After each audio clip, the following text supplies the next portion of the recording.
Maureen is the BC Director of the Canadian Taxpayers Federation, or CTF. She's a native of Vancouver and has worked for the Public Affairs Bureau with the British Columbia Ministry of Energy, Mines and Petroleum Resources. Prior to that, Maureen was the Manager of Corporate Communications and Public Affairs at the Prince Rupert Port Authority.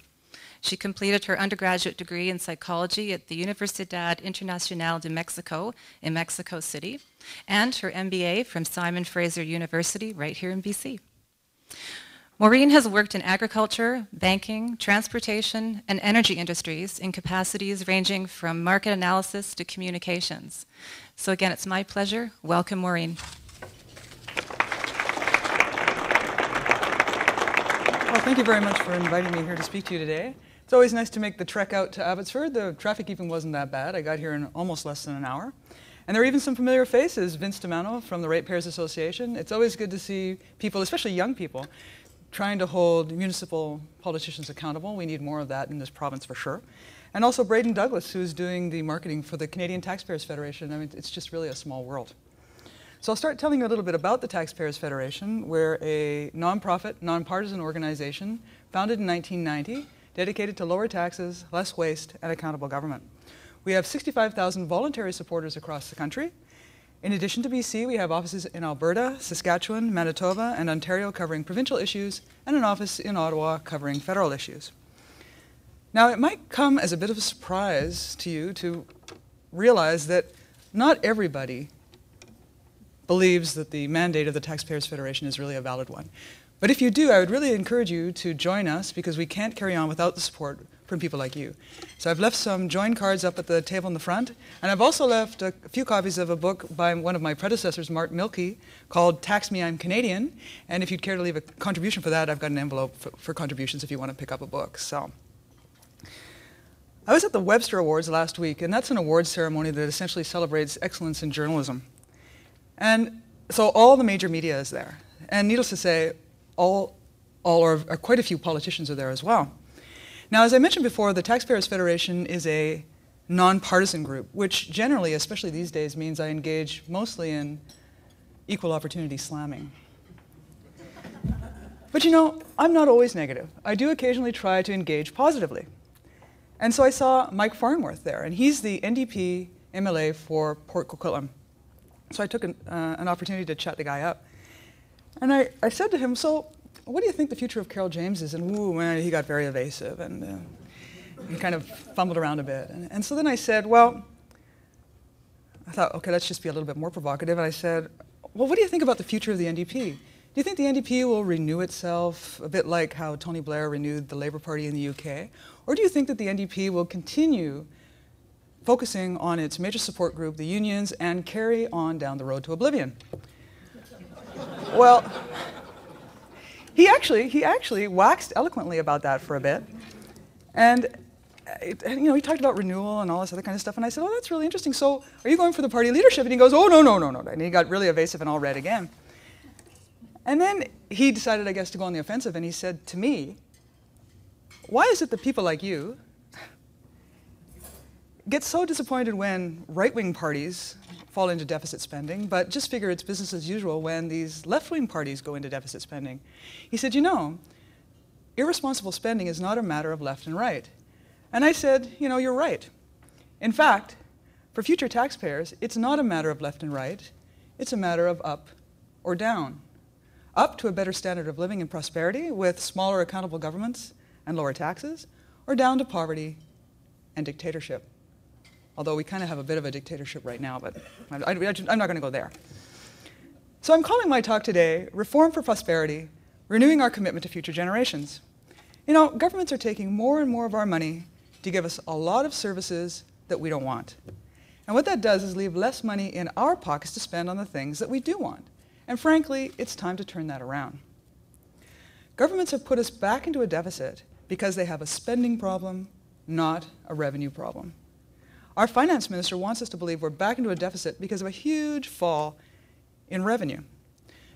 But a closer look at the books shows that we're back into a deficit because of a huge increase in spending. BC's deficit is spiraling to $2.8 billion this fiscal year. Now, the finance minister said, and I quote, "We are facing a loss of $2 billion in expected revenues in the current fiscal year." You take a look at the budget and you see that, in fact, revenues have dropped off by $720 million. And you got to ask yourself, well, what happened with that other $2 billion? Well, that other $2 billion was an increase in spending. In fact, if the government had held spending at 2008 levels, its deficit would have been more or less what they had predicted at the beginning of this year. So that massive 2.8 deficit that we're experiencing now is because of a spending blowout, not falling revenue. And what this has done is increase the risk of leaving future generations with a legacy of debt. But, maybe you don't care about future generations. Maybe you don't have kids, you don't have grandkids, you don't have nieces or nephews, and frankly, those kids, they just break into your car and shoot at each other in the street, and you don't care about them. Well, think about it this way. The return to deficit spending also jeopardizes the retirement security of the boomer generations. And I think that's something that probably most of us can relate to.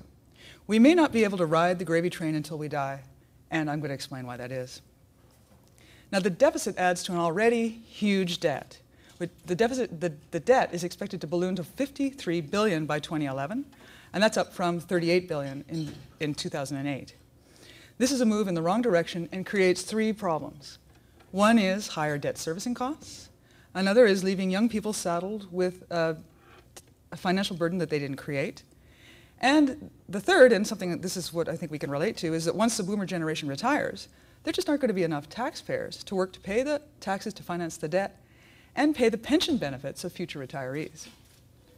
In fact, I lamented to a friend of mine not that long ago that, gee, I'm going to have to fund my own stay at the old folks' home when I get older. And he said, well, with the way that demographics are going, you're going to have to work there as well. And I thought, well, that's a thought I would, just because we've been having lunch, I don't think I'll explain why I think that's a really bad thought, but you can possibly imagine. I'm going to have to fund my own stay, and I'm going to have to work there as well. So debt servicing costs are set to absolutely explode. And that's with the low interest rates that we're currently paying. So just imagine if inflation takes off and the central banks decide that they're going to have to really increase interest rates to damper these inflationary effects. Right now, BC taxpayers are paying about $6 million per day to finance the debt. Next year, that's going to go to $7 billion, and the year after to $8 billion. Now, these hard-earned tax dollars that people could use to pay for things that they want, or better yet, left in our own pockets, go to bankers and bondholders to pay interest on the debt. Now really, I was joking about this before, but we cannot expect future generations to take on a massive tax burden for spending they didn't vote for to get things like billion-dollar convention centers, billion-dollar athletes village, and fast ferries that they might not want. And of course, in the case of the fast ferries, they're not even going to get those. In 2008, each person owed $8,341 for their portion of the provincial debt. By 2011, that's going to go up to $11,600. So we need to ask ourselves, is it right to leave a fiscal hangover to unborn children to pay for our free spending ways? Because the demographic reality is that we're going to have fewer and fewer young people paying into the system through taxes relative to those taking out. Now, according to Stats BC, the number of people between the ages of 15 and 24 will fall by 2.5% between 2009 and 2029, but the number of people aged 65 years and older will almost double. Tomorrow's taxpayers, left to foot today's bill, will strain under an unsustainable burden of taxes unless spending is brought under control and unless we see real reductions in the debt. None of this, you don't hear this very much anymore, but the finance minister was always going on about, well, our debt to GDP ratio is falling. And what that did was create an illusion in people's minds that the debt was falling. But in fact, the debt was going up through that whole period. You don't hear him talking about that anymore because, of course, the debt to GDP ratio is actually going up now. And that's because, of course, the GDP is falling while the debt continues to rise. So, I mean, this is all math stuff that people don't really understand, or most people don't understand, and it creates this illusion of a falling debt when, in fact, the debt has been going up this entire time. So we need to get back to fiscal responsibility by cutting spending. And to do that, we need to cut taxes, not raise them.